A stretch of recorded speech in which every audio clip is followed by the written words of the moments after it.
Together, let's embark on a scientific exploration of yoga, where you are the scientist, your heart is the laboratory, and you are the outcome. Welcome to Meditate with Daaji. This week we will continue to put questions to Daaji. We have been receiving lots of questions from the viewers, and we have attempted to put similar questions together and put them in front of Daaji. Let's all try and make use of the wisdom and guidance of Daaji as he answers these very common questions that come to all of us. So let's start the question-answer session, and after that, like always, we will meditate with Daaji. Daaji, I have been practicing a form of meditation earlier where the chanting of a mantra was involved. Also, concentration on the breath. What is the best way to meditate? In silence or with words and breath control? We can tackle this question from many angles. Your own experience will tell you, will mantra lead you to state of meditation? That's why the question, otherwise you wouldn't be asking this question. It does not lead to state of meditation. If it had led you to state of meditativeness, then there was no doubt. It's like your friend or your spouse. You call, she keeps on talking, and then by the time she finishes talk, you forget why you called her.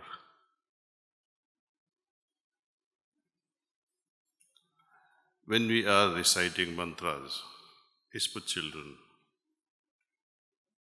When we are trying to communicate, being in communion with God, you're too busy to recite mantras. How can He have any sort of communion with you at that moment? You're too busy with mind.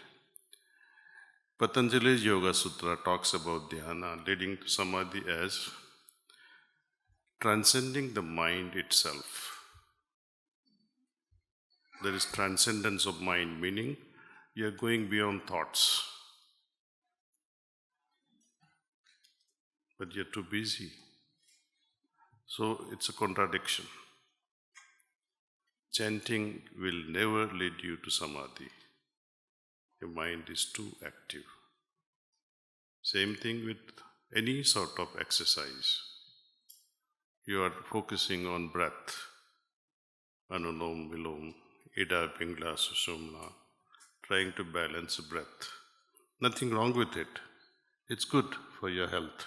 It is good to activate your vagus nerve, activating parasympathetic system. It makes you calmer. Your HRV will also improve through breath exercise. But it will never lead you to a state of improved consciousness. When we talk of our lofty ancient heritage, our recorded history goes up to, let us say, Lord Rama. And what was the main topic at that time of discussion amongst the elites? We can infer through the books that were prevailing on those, or the kinds of discussions they were having. For example, when Lord Rama and Sita and Lakshman were in Vanvas for a few years, 13, 14 years, what was their main topic of discussion? It is recorded and somehow preserved in Lakshman Gita, in the form of Lakshman Gita. All the dialogues there is all about consciousness. Sage Vasishtha, one of the Saptarishis, Guru of Lord Rama, to his credit goes Yoga Vasishtha Shastra, Sanhita, and it's all about consciousness.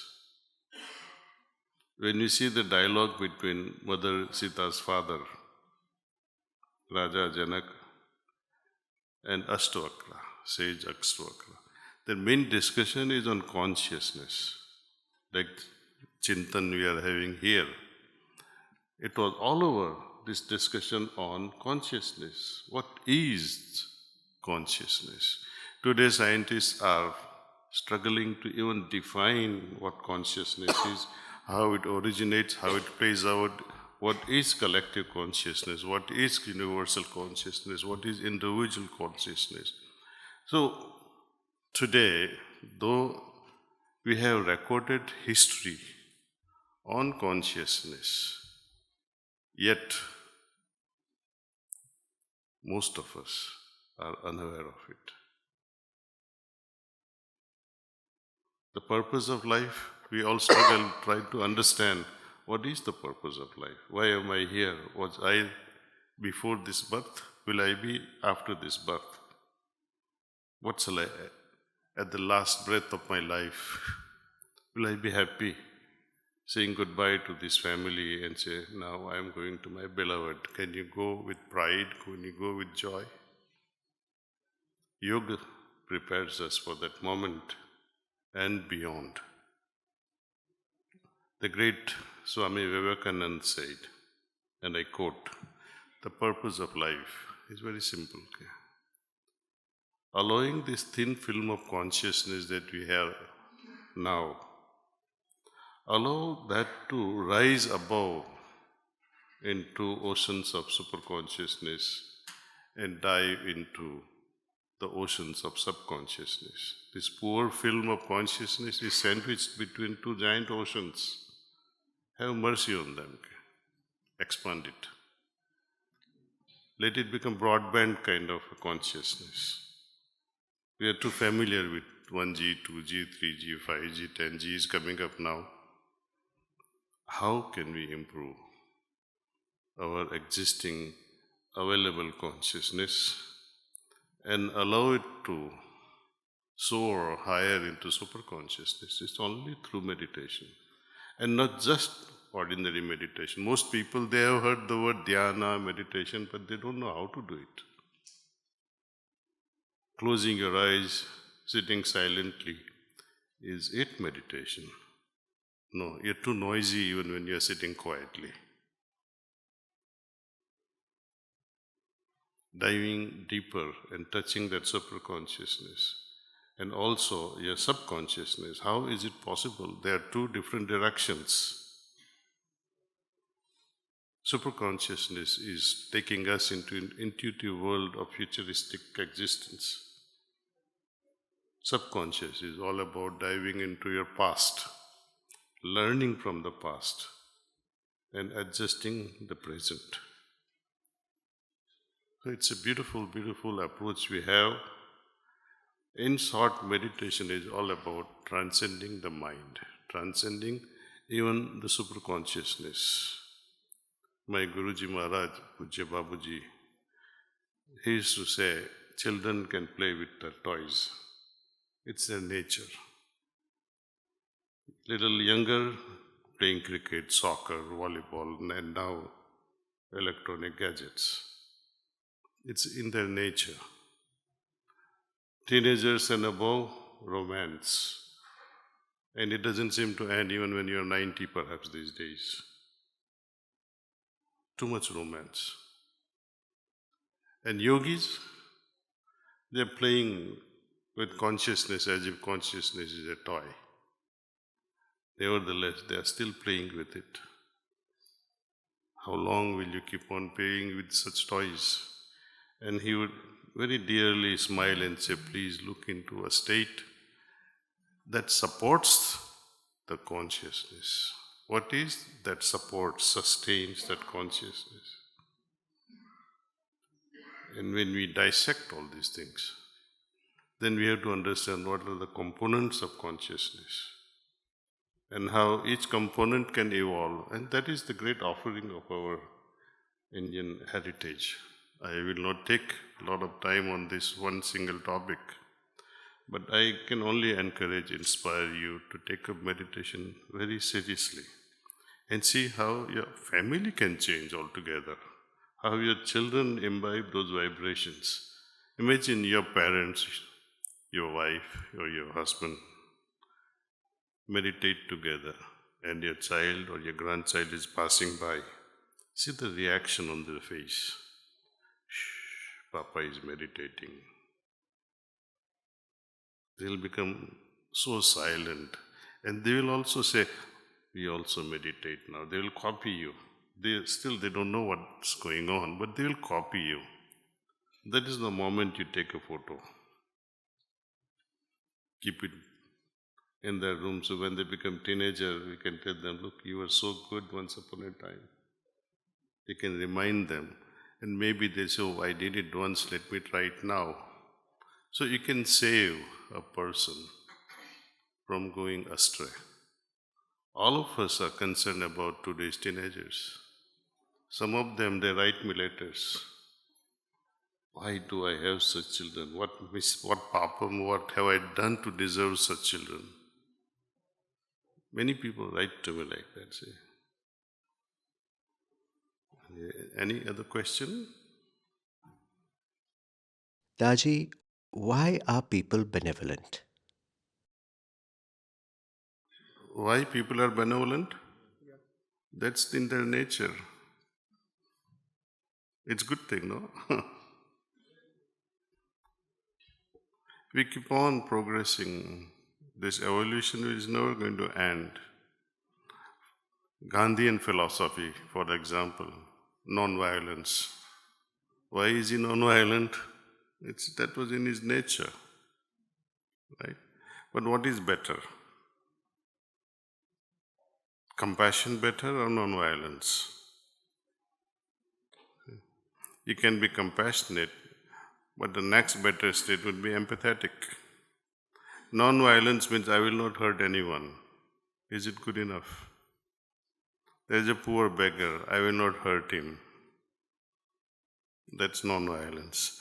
But if my awareness, my consciousness is benevolent, as you say, it's in my nature, when I see someone suffering, instead of being just non-violent, I would say, let me give you some food, let me give you some shelter, let me give you some clothes. So there is a next level of action. Compassion doesn't end at by feeling sorry, sad for someone. You have to take into action. Otherwise, you will suffer a lot yourself in your conscience. What happens to us before going to sleep?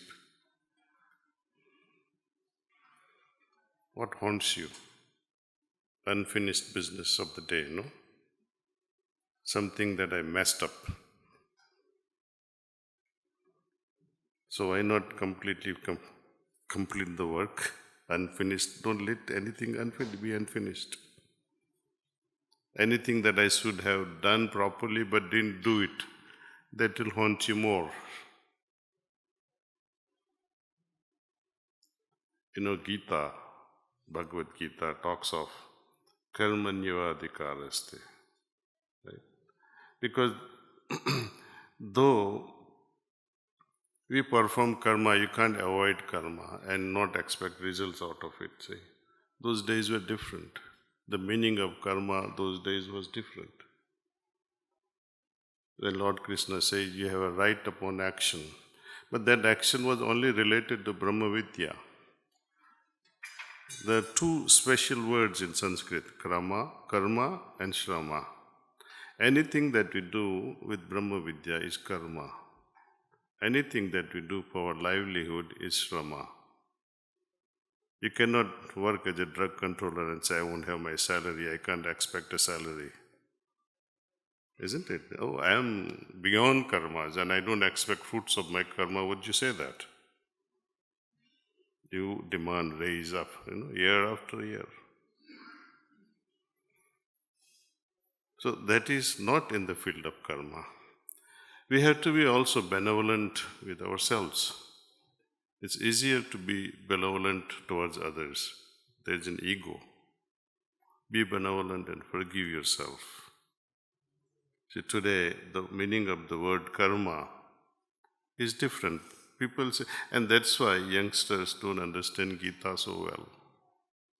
They say, oh, how can Lord Krishna say that work and don't expect results thereof? But he was only saying this idea of surrender, that surrender to God, and it's up to Him to grant you Brahma Vidya or not. He's not talking of shram. You can plant seeds, and when you plant paddy, you expect rice from it. There is not against nature or Gita philosophy. So we have to understand our Shastras very well, just as the meaning of the words keeps changing, like gay. Before 1965 or 1970s, the meaning of the word gay was so nice. When you say, I am so gay, I am so happy today, nobody minded it. Today, if you say, I am such a gay person, people either will congratulate you or run away from you. They won't even look at you. So we have to understand all this. Becoming benevolent, is it out of ego, or is it something that oozes from my heart and makes me do things?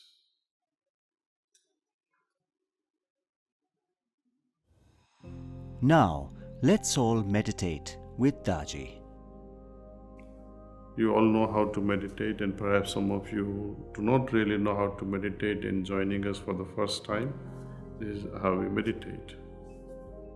Heartfulness way of meditation, it's very simple. Feel relaxed. Remove all the distractions if you might have. Something like phones. And focus on the presence of divine light in our heart. Think that this divine light is attracting your attention inward. And retain this thought as long as you can. By chance you happen to move away from this noble idea, when you're overwhelmed by so many thoughts, just remind yourself that right now I am meditating on the presence of divine light. Let's all begin meditation.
That's all. Please make a note of how you felt. Let's write our observations.